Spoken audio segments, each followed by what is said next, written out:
So I happened to see a video by Adrian Vegas where he said that his shifter was quite stiff when he shifted it from like park to drive. And he found that whenever he went to try and put it into reverse, he'd have to shift into drive first and then up into reverse. So I thought today I would respond to that video. First and foremost, he mentioned that his little shifter icon needle here is really out of place. Now, right now I'm in park and it says that I'm just about in reverse. This is actually a really quick and easy fix, and I'll show you how to fix this up.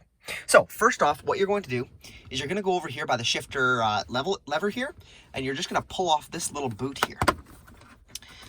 This is kind of tricky. I'm doing it with one hand. I couldn't really find a good spot to put my tripod. Anyways, so once you have that boot up, you can actually pull up on this top trim piece here. It separates right over here and right over here. So all you have to do is pull up somewhat firmly, and it almost sounds like it's breaking, but it's really not. And with a little bit of wiggling, I'm gonna grab the other hand. You can actually, there we are. You can actually pull this entire piece off. Like I said, with a bit of wiggling. There we go. So with that off, you now have tons of access down into here.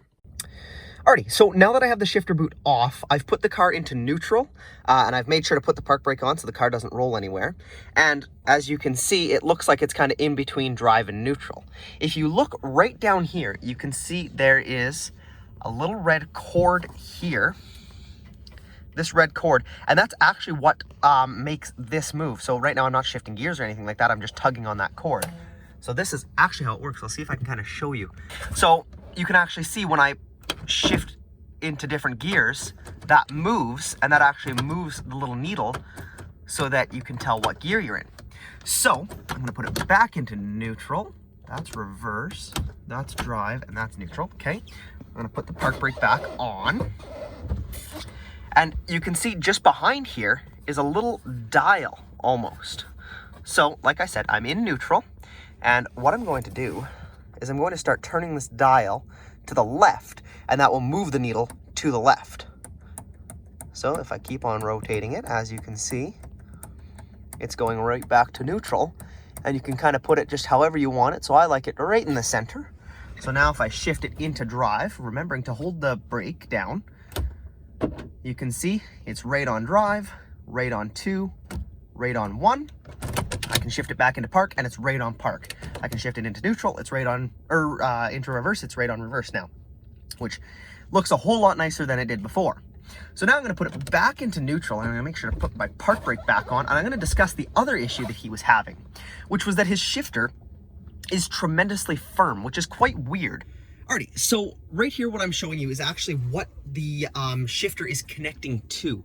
So as you can see, if I shift down, this little ball and hole here, I don't quite know what you would call that, it's like a ball and socket almost, it moves, as you can see. Sorry, the shifter's in the way there, but you can see.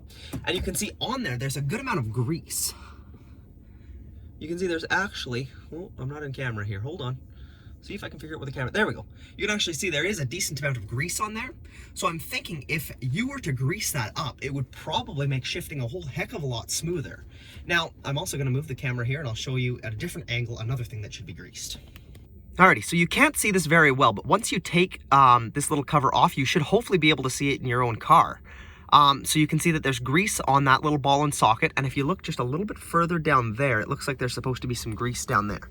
So when I go shift, you can see right there where that bolt is, it looks like it might just need some lubrication of some sort, and that might fix your issue, hopefully. Like I said, I'm no mechanic, but that's just my theory on it. Anyways, so reassembly is just the exact opposite of how you dismantled the whole kit and caboodle. You just slip this cover back over top. Apologies if it goes out of frame. So right now I just kind of have it sitting on top of there. And you can see on the side here, there is, once the camera wants to focus, you can see there's some little, I don't know what you call those, pins, kind of? Plastic pins that go into holes, and they just snap into place really nicely.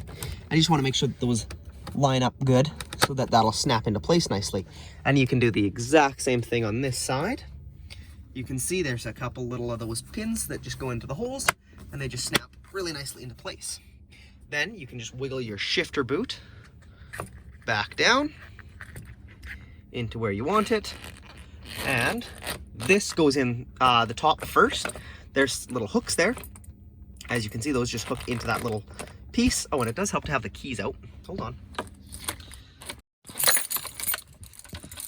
Oh, and it's because I'm in gear that I can't take keys out. Alrighty. And then you can just put that over top of there, that line up with your ignition, and it just snaps into place nicely. Maybe. Here we are. Hold on. There we go. Alrighty. Awesome. And then you might just want to kind of pretty this shifter boot up so it looks how you want it. Anyways, that is about all for today. Like I said, I'm no mechanic, so this is just kind of my best guess of what it could be. But I do know that is how you fix the needle position and where it is when you're in gear, out of gear, or whatever. Anyways, that is about all. Thank you guys so much for watching, and as always, have a good one.